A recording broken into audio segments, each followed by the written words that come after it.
Sepeda motor dan mobil saat ini dilengkapi dengan sistem pengereman yang sangat efisien. Pengereman sangat efisien sehingga kendaraan Anda bisa berhenti dengan aman dalam sepersekian detik dalam keadaan darurat. Anda menarik tuas kemudian minyak rem dekat tuas dikompresi. Melalui saluran rem, cairan terkompresi ini terhubung langsung ke bantalan rem sehingga bantalan rem diaktifkan. Sistem pengereman yang baru saja Anda lihat ini dikembangkan selama 5 dekade terakhir dalam penelitian dan pengalaman praktik.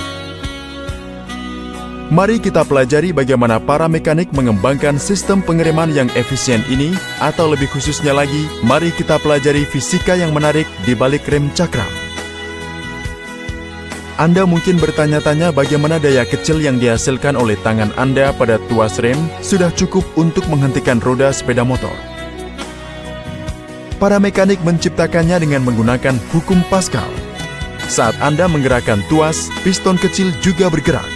Piston diisi minyak sehingga minyak terkompresi. Jika Anda memperhatikan dengan seksama, Anda dapat melihat bahwa piston ini terhubung ke piston besar melalui kabel. Singkatnya, piston besar terletak di dekat bantalan rem dan piston kecil berada di dekat tuas rem. Menurut hukum Pascal, tekanan pada kedua piston harus sama. Ini berarti bahwa gaya yang Anda terapkan pada ujung tuas akan dikalikan berlipat-lipat pada ujung bantalan rem karena perbedaan area piston. Daya ini akan memindahkan bantalan rem dan menekannya ke cakram rem, sehingga roda berhenti. Cakram terhubung langsung ke roda. Untuk menambah area yang lebih jauh, umumnya 2 piston digunakan di ujung bantalan rem. Hal menarik lainnya yang dapat Anda amati tentang mekanisme ini adalah piston hanya ada di satu sisi. Jadi, bagaimana bantalan rem di sisi lain bergerak? Hal ini bisa terjadi karena pengaturan pintar yang dikenal sebagai mekanisme kaliper mengambang. Perlu dicatat bahwa bagian terbesar dari mekanisme ini yaitu kaliper tidak statis di satu tempat, melainkan bebas untuk bergerak secara linier. Dukungan kaliper terpasang pada sepeda motor. Anda dapat melihat bagaimana kaliper bergerak di sepanjang bagian yang statis ini. Ini berarti ketika tekanan menumpuk di dalam silinder, kaliper mengambang juga akan bergerak berlawanan dengan gerakan piston. Sepatu rem lainnya terpasang langsung ke kaliper mengambang, sehingga tindakan pengereman akan terjadi dari kedua sisi secara bersamaan. Karena gesekan antara cakram dan bantalan rem, maka akan dihasilkan panas, dan cakram menjadi sangat panas. Pada sepeda motor, suhu cakram dapat dikendalikan karena sirkulasi udara di sekitarnya. Anda memerlukan sirkulasi udara dan area permukaan yang jauh lebih tinggi pada mobil untuk kontrol suhu. Karena alasan inilah mengapa cakram mobil memiliki baling-baling di dalamnya.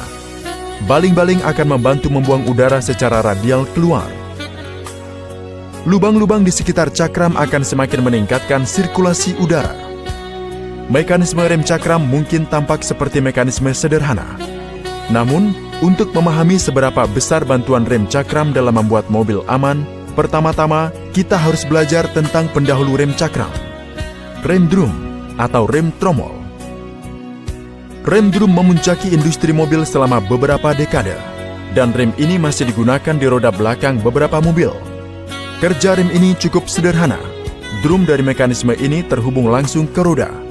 Ketika Anda menggunakan rem, sepasang sepatu di dalam drum mengembang, dan karena adanya gaya gesekan, maka roda berhenti. Sepintas akan terlihat seperti mekanisme yang mudah dan sempurna. Namun, rem drum cenderung akan menjadi terlalu panas selama pengereman. Karena geometri yang tertutup, menjaga rem drum di bawah suhu optimal bukanlah tugas yang mudah. Suhu yang terlalu panas seperti tersebut dapat menyebabkan ekspansi volumetrik drum dan dengan demikian mengurangi gaya gesekan. Situasi berbahaya akan muncul jika satu drum terlalu panas karena ekspansi volumetrik, yaitu keausan atau perubahan bentuk. Karena roda ini tidak melambat cukup cepat disebabkan oleh kurangnya gaya gesek ban jalan juga akan menjadi rendah di sini jika dibandingkan dengan ban lainnya. gaya gesekan yang berbeda akan menghasilkan torsi net selama pengereman dan seluruh mobil akan berputar. Inilah sebabnya mengapa Anda sering melihat mobil-mobil tua yang hanya menggunakan rem drum kadang-kadang akan tertarik ke kiri dan ke kanan selama pengereman. Masalah pemanasan seperti tersebut tidak terjadi pada rem cakram. Rem cakram juga memiliki daya henti yang lebih baik dibandingkan dengan rem drum. Anda mungkin terkejut mengetahui bahwa sebagian besar truk berat masih menggunakan teknologi rem drum. Alasannya sederhana. Rem drum truk memiliki bagian logam besar. Bagian ini akan bertindak sebagai peredam panas yang efisien dan menyelamatkan bagian-bagian lain rem dari panas berlebih. Rem cakram lebih mahal daripada rem drum. Jadi menggunakan rem drum di truk berat secara ekonomis bukan ide yang baik. Semoga video ini memberi Anda wawasan tentang teknologi rem cakram. Terima kasih telah menonton video dan tolong terus dukung kami.